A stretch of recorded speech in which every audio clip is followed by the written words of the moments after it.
Naam, hapa ni kata ya Lingijave, kata ya Lingijave ikiwa ni moja ya kata 27 katika jimbo hili la Arumeru Magharibi. Kata hii ya Lingijave leo hii wako katika mkutano maalum kabisa ambao umeitishwa na mheshimiwa diwani wa kata hii, Mheshimiwa Thomas Raphael Mollel, ukiwa ni mahususi kabisa kwa ajili ya kuaga. Manake leo tarehe 20 ya mwezi wa 6 ni siku ambayo baraza la madiwani linavunjwa rasmi kwa nchi nzima ili kupisha uchaguzi mkuu unaotarajiwa kufanyika mwezi wa 10 mwaka huu. Hivyo mheshimiwa diwani Thomas Raphael Mollel ametumia fursa hii kuaga wananchi, viongozi wa chama pamoja na serikali ambao amewatumikia kwa kipindi chote cha miaka 5. Katika mkutano huo ambao ulihudhuriwa na viongozi wa chama wakiongozwa na mwenyekiti wa CCM kata hii ya Lingijave, katibu wa CCM wa kata mwenezi, kamati ya siasa,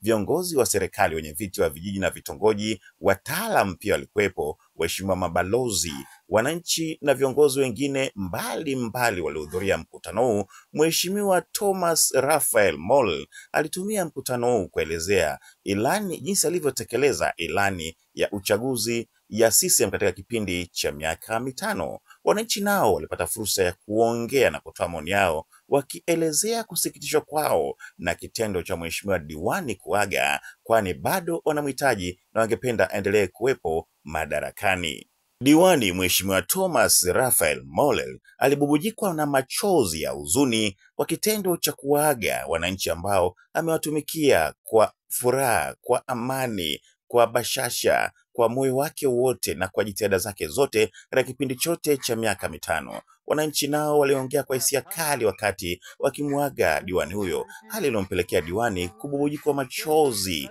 kwa kitendo hicho cha kuaga. Hata hivyo, wananchi hao walidhamiria kwamba katika uchaguzi huu watafanya jambo, ikiwa ni pamoja na kumrejesha kwenye nafasi yake. Tunakuombea sana, Mungu akubariki, akurudishie tena katika uongozi wako. Mata na tukul hola bairo amanyo rani maibere ya kaka omonu na besugai. Basi Mtazamaji, hii ni kata ya Lingijave. Ni kata ya Lingijave, na kama ambavyo tunafahamu leo ni tarehe 20 ya mwezi wa 6, na kwa mujibu wa utaratibu wa serikali ni kwamba leo ndio siku ya mwisho, siku ya kuvunja baraza la madiwani. Na mheshimiwa diwani wa kata hii ya Lingijave, Mheshimiwa Thomas Raphael Mollel ametumia nafasi hii kuaga viongozi wote na wanachama wote wa kata hii ya Lingijave, kwamba sasa anawashukuru kwa kipindi chote ambacho amekuwa mtumishi kama mheshimiwa diwani wa kata hii, na amewatakia kila laheri, lakini pia akikumbusha ile miradi ambayo ameitekeleza katika kipindi chake akiwa diwani. Wananchi nao wameongea wakionyesha kusikitishwa na kitendo cha mheshimiwa diwani kuondoka kwa nafasi yake, lakini wanasema kwa kuwa ni utaratibu wa kawaida basi hakuna namna, isipokuwa wamemtakia kila laheri na kwamba katika uchaguzi huu unaokuja wa mwezi huu wa 10 basi watafanya jambo. Hii ni kwa mujibu wa wananchi wakiongea katika kikao hiki cha leo ambacho mheshimiwa diwani alikitumia kuweza kuaga viongozi wa chama kwa ujumla na viongozi wa serikali na wananchi wa kata hii ya Lingijave. Asifiwe. Yaani mimi kila mmoja nampenda kati yenu na kila mmoja naye anipenda. Yupi ananichukia kati yenu? Wangapi wananipenda? Amen. Kila mmoja amepandisha mkono. Hata mimi nikiazo zenu, kila mmoja ananipenda hapo. Nilipokuwa nakaa hapo mbele nimelia machozi, lakini sio kwa ajili gani. Nilikuwa nalilia miradi ambayo sitamalizia, sababu sitaki niwapelekea watoto wangu laana. Sababu mimi nakumbuka wakati nilipokuwa naomba kura kipindi kile, nimesema nitafanya na nitafikisha sehemu fulani. Yawezekana nimefanya sehemu nyingine, yawezekana sehemu nyingine sijafanya, nimekutana na vikwazo, ama labda nimeenda kutafuta mradi sijafanikiwa kupata, sababu sina ambacho yani kule nilikokwenda sikufanikiwa zaidi kukufanyia. Kwa hivyo nilikuwa naombeni mnipe baadaye tena ridhaa niweze kufanyaje kwa kumalizia viporo ambavyo nimevibakisa. Sikutaka kabisa kwenye utumishi wa udiwani haina mshahara. Nikiangalia mali zangu ambazo nitakuwa nazitumia ni nyingi kuliko ile posha ambayo ninapata. Lakini nikaangalia upendo wenu ni nyingi kuliko chochote ambacho ningepata kwingine. Upendo mlionipa ni kubwa. Mimi ninalala usiku usingizi mzuri sana kwa ajili ya imani yenu.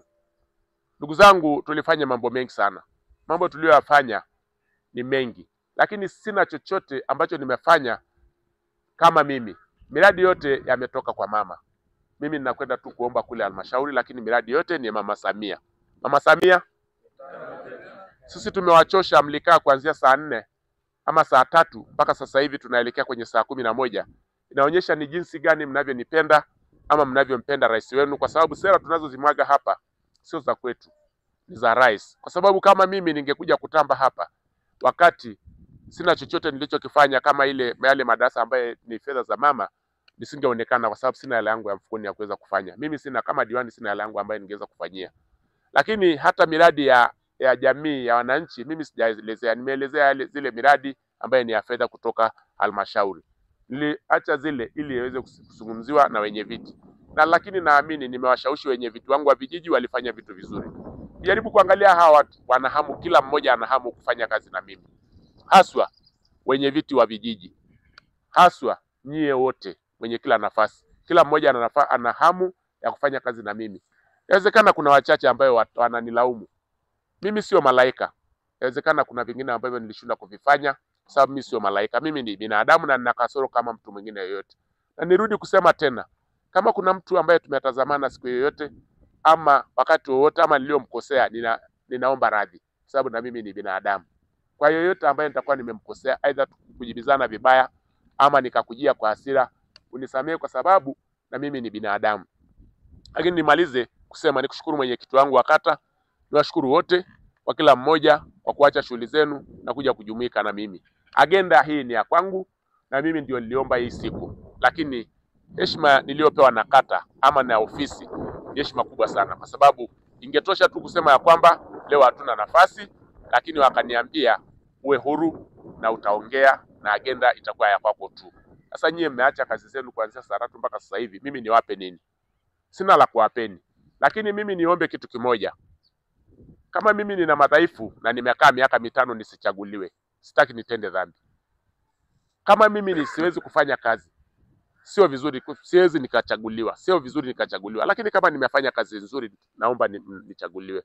Na kama mtu yuko kwenye nafasi nyingine, ni vizuri ukamchagua mtu ambaye anaweza akafanya kazi, ambaye anaweza akatusaidia na sisi. Sisi hatuwezi tukamtamka ni nani, lakini kwa kweli kuna haja ya kuchagua viongozi ambaye wanaweza katusaidia.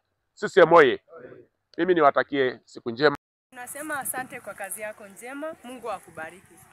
Lakini tunakusisitiza sana viatu vyako vikae sebuleni. Kwani kazini utahudhuria kama kawaida. Ofisi utarudi kama kawaida. Hasa sisi wa mama kwenye kwaya. Sasa hivi tuna kamati za kwaya, tunaimba kwaya, tuna vikundi, ni kwa sababu yako. Mimi mwenyewe nimesimamia jengo la TASAF. Lakini ni kwa sababu yako. Sasa hivi Orkejulenderit ina majengo 3, matundu 6 ya vyoo. Ni kwa sababu ya mheshimiwa diwani. Tunakuombea kwa Mungu ukae sebuleni ili tutakapokuita sana dakika yote, tunakuombea Mungu uhudhurie ofisini na urudi ofisini mara moja ipasavyo. Kwa kweli na Mungu anisikie. Kwa sababu hakuna mtu anasema kwamba hatumpendi mheshimiwa. Kila mtu anaamka anasema ameanza kazi mpaka mahali fulani na mmeidibaita ngolo nabo. Tunaimba hiyo wimbo wote. Sasa mmedoi ngolo ho. Hebu tujaribu namna. Kwa sababu mimi nimesikiliza tunaimba wimbo moja tu wa kupenda. Alafu Mama Samia. Mheshimiwa mwenyekiti wetu wa kata, ndugu yangu Godfrey Emmanuel, ndugu wote kamati ya siasa ya kata ya Lengijave, lakini ndugu kamati ya siasa ya matawi, kwa maana ya tawi la Lengijave, tawi la Irkurot na tawi la Orkejulenderit, ndugu walikuwa wengine wote, mabalozi na wajumbe wa mkutano huu, nina heshima kubwa sana mbele za Mungu kumrudishia Mungu utukufu kwa ajili ya siku hii ya leo ya tarehe 20 mwezi wa 6 2025 kunifikisha tena muda huu. Ninakiri kabisa tumefika tarehe hii ya kuweza kuikabidhi ilani hii ya Chama cha Mapinduzi ambaye nimekabidhiwa 2020, lakini katika siku ya leo ambaye ni tarehe 20 ninairudisha ili iweze kufanyiwa tena taratibu itakayotokea tena aweze kuiendeleza. Sina maana ya kwamba mimi sitatokea, lakini na maana ya kwamba demokrasi itatumika. CCM oye!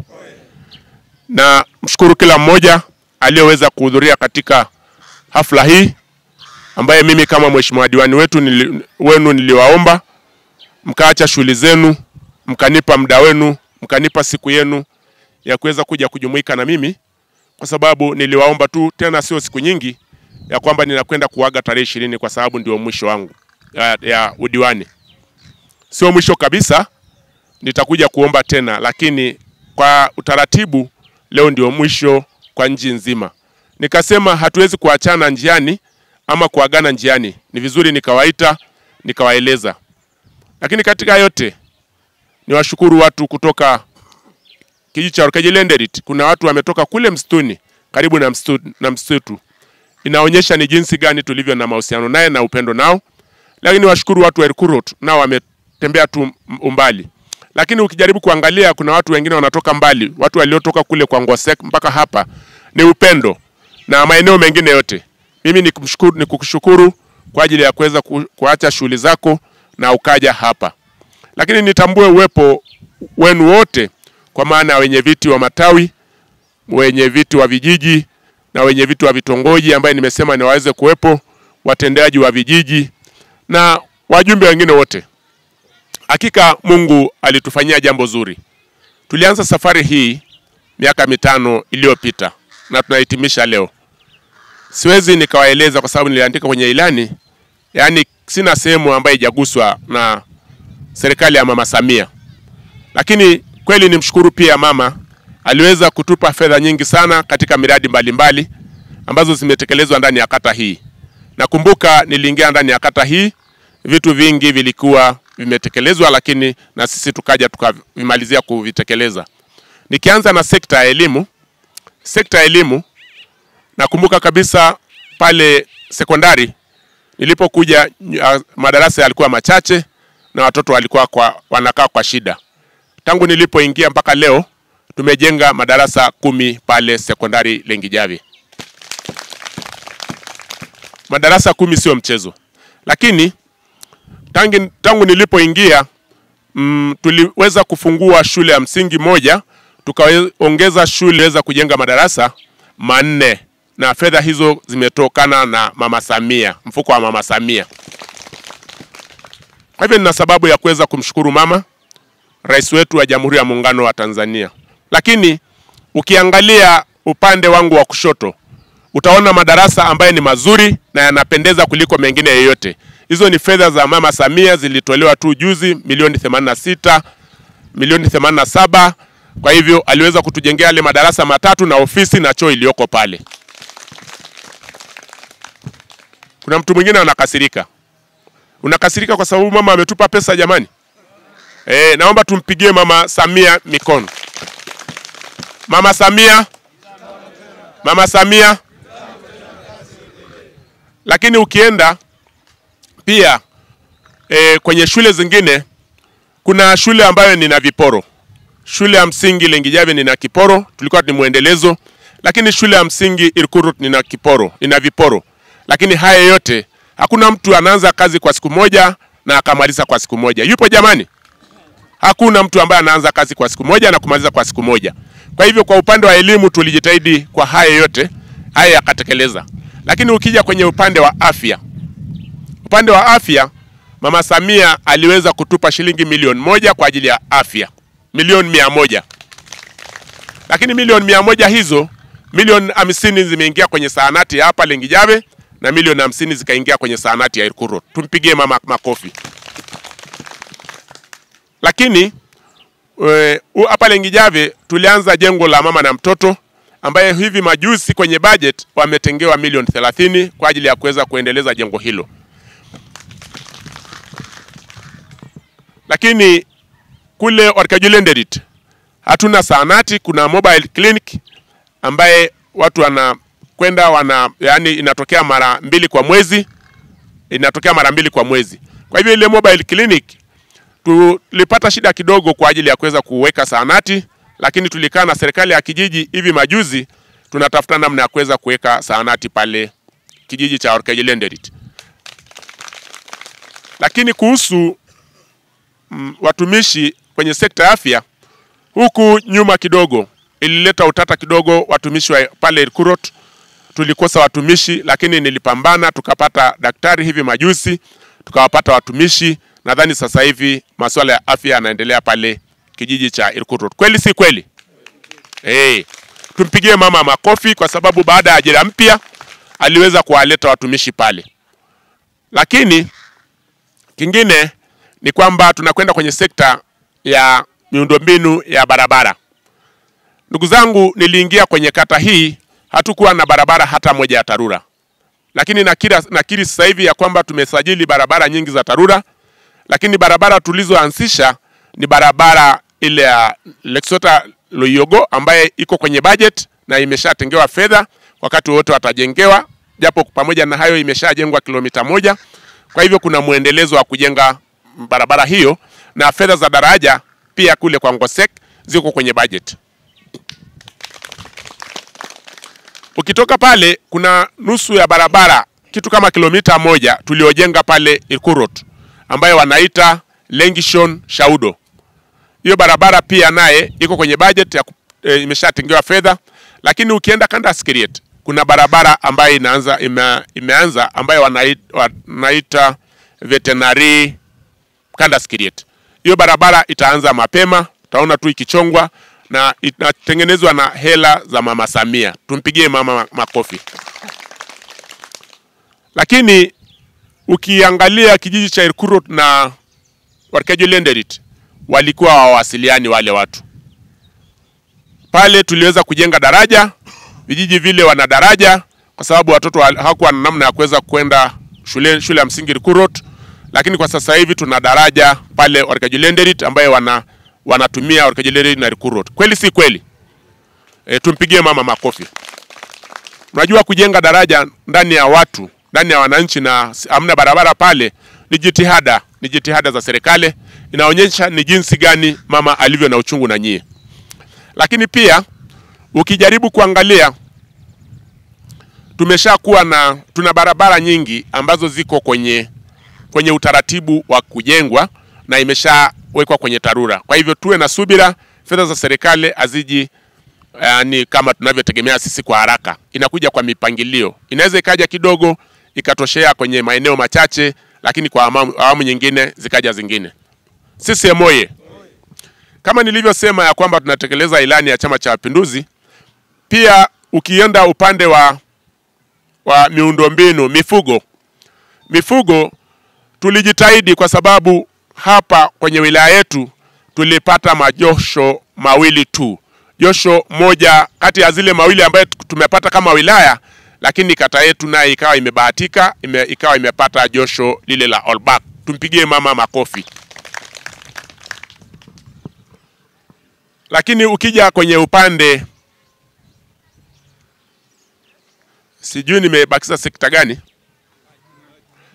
Ya maji. Tukija upande wa umeme, najua manunguniko mengi ambaye ninapigwa naye ni umeme. Manunguniko mengi ambaye kila mtu anasema diwani hajaleta maendeleo ni umeme. Kuhusu umeme jamani, naamini vitongoji vyote vimepimwa.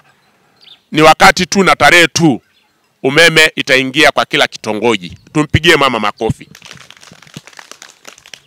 Ukizingatia sana, mliwaona watu wanaopita. Wale watu hawajakoza kasi. Wale ni masavea, walikuja wamepima vitongoji vyote, na ikisomwa kwenye taarifa ya baraza lililopita imesomwa ya kwamba vitongoji vyetu vyote vya Lingijave, vya kata ya Lingijave iko kwenye mpango wa kuwekewa umeme. Tumpigie makofi mama. Na kwa hivyo asilimia ya umeme tulionayo huku kwenye kata yetu tuna asilimia ndogo, tuna asilimia karibu 50 ya umeme, ya watu waliopata umeme. Najua watu wengi hawajapata umeme, lakini ni kuahidi utaratibu wa kupata umeme ushafanyika, ni wakati wowote.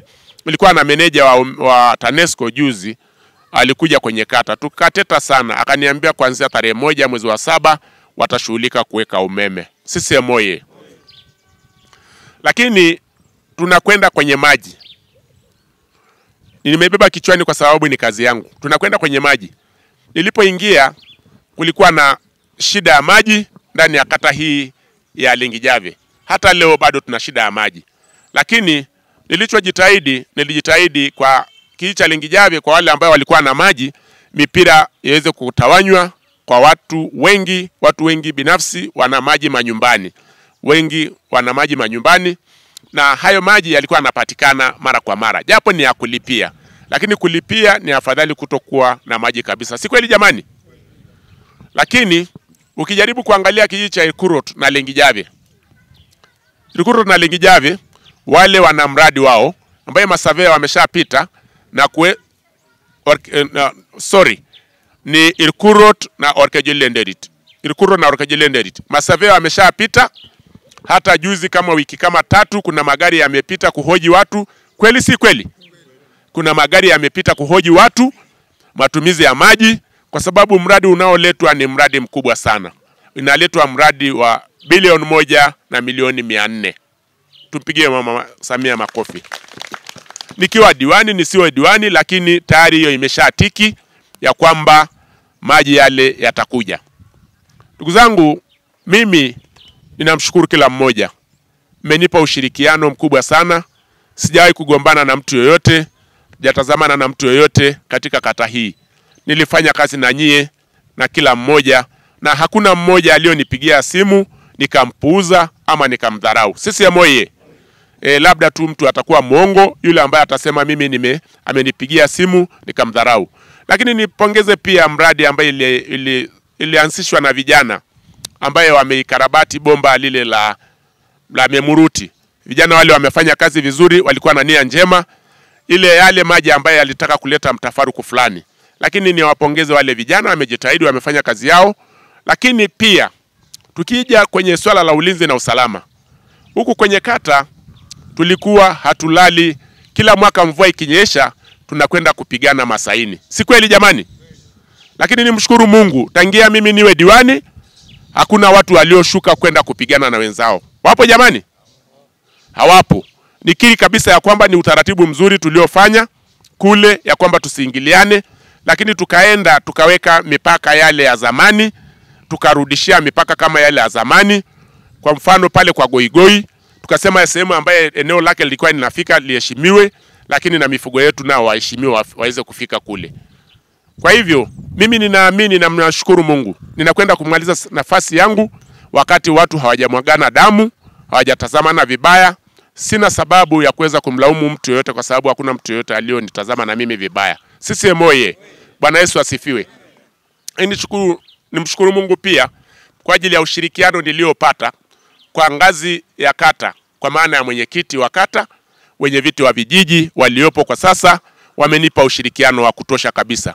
Mimi ninakwenda kumaliza muda wangu wakati kazi yangu imekuwa mtamu. Maana wenye viti nilio nao sasa hivi, naomba msimame wenye viti wa vijiji. Tuwapigie makofi hawa mabwana. Bahati mbaya sana kuna mmoja hajaja, sijui ni kwa nini, labda alipata udhuru. Naomba mkae wenye viti. Wamenipa ushirikiano wa kutosha kabisa kwa miezi michache ambaye mimi nimefanya kazi nao. Hakuna alionipigia simu mimi nikapuuzia, na mimi sijawapigia simu wakanipuuzia.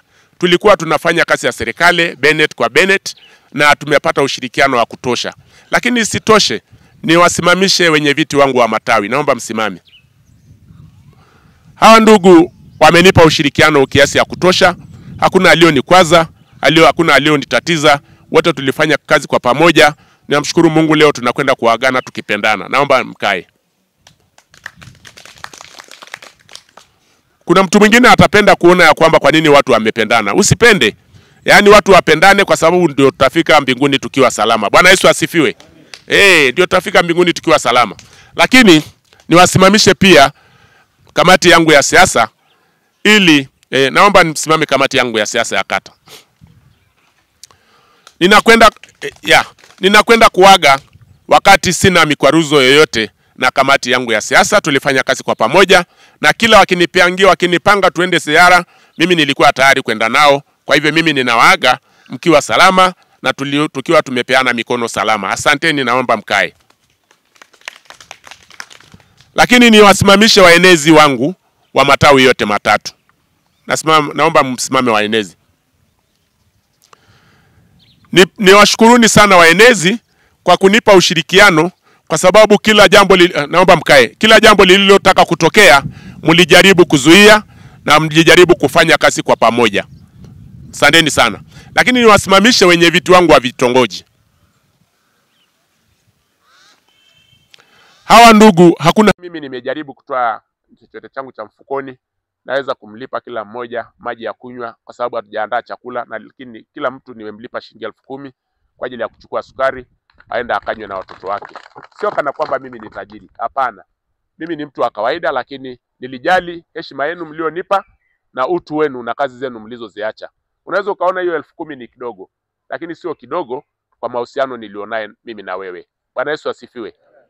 Jamani, na alishaomba ya kwamba kama kuna mtu yoyote, mimi naamini kabisa kwenye kata hii kama wapiga kura ni 500, nina uhakika kabisa kura 490 ninayo. Labda mtu mmoja tu ndiye ataninyima. Si kweli jamani? Hiyo ni uhakika nilionayo. Ninalala kwenye usingizi, ninajua kabisa kama watu wako 500, labda tutakosa tu kura ya wagombea, lakini hawa watu wengine wote kura zote ni za kwangu. Mimi nina uhakika kabisa. Msifanye makosa. Lakini zaidi ninamuombea mama kura. Asitokee mtu mmoja hata mmoja ambaye hatampa mama kura. Kwa sababu ukinipenda mimi na hujampenda mama utakuwa umefanya kazi bure. Mimi nataka umpe mama kabisa kura zake zote na kumuombea kwa jirani yako. Wangapi watamuombea mama kura? Piga kura. Wangapi watamuombea mama kura? Asanteni sana. Mungu wa mbinguni awabariki. Asante mwenyekiti wangu. Ambao ana watu ambao wana usemi. Imagine wewe usimame mpaka jambo ikatokea kwenye kata yako. Unafikiri ni kazi rahisi? Sisi moye, sio kazi rahisi. Kila kitu inaitakiwa msukumo. Kwa hiyo ndugu viongozi, naomba niseme maneno haya. Sasa mheshimiwa diwani ameshika bureki kidogo. Nitamke hilo. Ameshika bureki kidogo. Naomba niseme hivi. Unajua miradi za serikali zimejengwa. Na kuna sehemu ambayo inanipa masikitiko. Kwa sababu waheshimiwa wenye viti wa vijiji, kuna madaraja ambayo yamejengwa. Naomba mnisikilize watendaji. Kuna madaraja ambayo imejengwa na pesa za serikali. Sasa kuna sehemu ambao serikali kuu inafanya na kuna sehemu ambao wananchi nao wanafanyaje? Sasa daraja limejengwa, maji inakuja inachimbua hilo daraja. Wanasema tena mheshimiwa diwani au mwenyekiti. Sasa mwenyekiti wa kitongoji na mabalozi katika kitongoji hicho, kazi yake ni nini?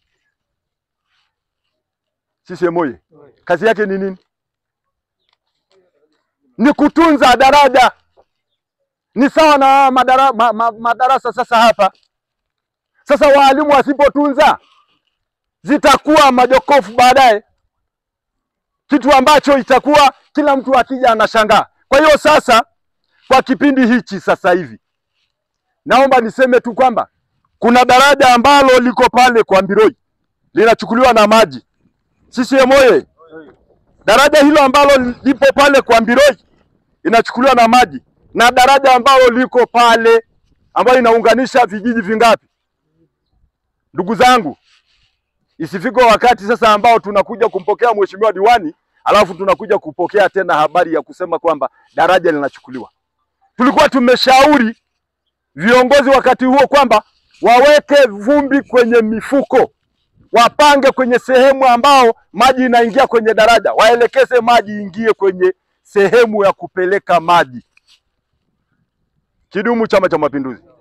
Wenye viti, ninyi sasa ndio mtakuwa mnasimamia nafasi mkimsaidia mtendaji wa kata kwa kushika mkono mpaka tuweze tukampata. Sisi moye, nilipofanya semina hiyo ambayo nilipitia kwenye matawi yenu kuna maswali ambayo naulizwa, kitu ambacho ingebidi sisi wote tungeweza kufanya tusiulizwe. Kidumu Chama cha Mapinduzi! Unajua ni shida. Iliwahi kutokea kwamba kuna watu ambao wanabeza umeme, lakini alipoona kwamba imewashwa umeme pembezoni mwa nyumba ya mtu mwingine, anaamka anasema ndite hiyo, mbona mimi sijapewa umeme? Lakini alikuwa anasema kwamba ikatishwe kwenye mashamba. Niliwahi kuitwa kwenye barabara hii ambayo inajengwa kuelekea kwenda Loyogo. Watu walikuwa wanabeza serikali. Kwanza anashutumia mheshimiwa diwani, kwa nini umekata mashamba kupitisha maji? Alikuwa apitishe wapi? Unajua maendeleo inapokuja kuna sehemu ambayo inapata hasara. Sasa tusipokubali ndugu zangu hivyo, tutapata shida. Niwaombe niseme, miradi zote ambazo zimejengwa na serikali tuweze kutunza. CCM oye! Tuweze kutunza. Kuna mambo mengi ambao hata miradi ambayo tayari imeshatiki ipo kwenye mtandao kujengwa, lakini watu wanarudi kusema tena, mwenyekiti, twende tukajenge. Kuna miradi ambayo imeshakuwa ngazi ya wilaya ndio inashughulikia. Kwa mfano sasa, kama hilo daraja la Ngoseki, kijiji haiwezi ikajenga. Kidumu Chama cha Mapinduzi! Hata kifuko pale kwa kina Sakaya tumefika na meneja pale na mheshimiwa diwani.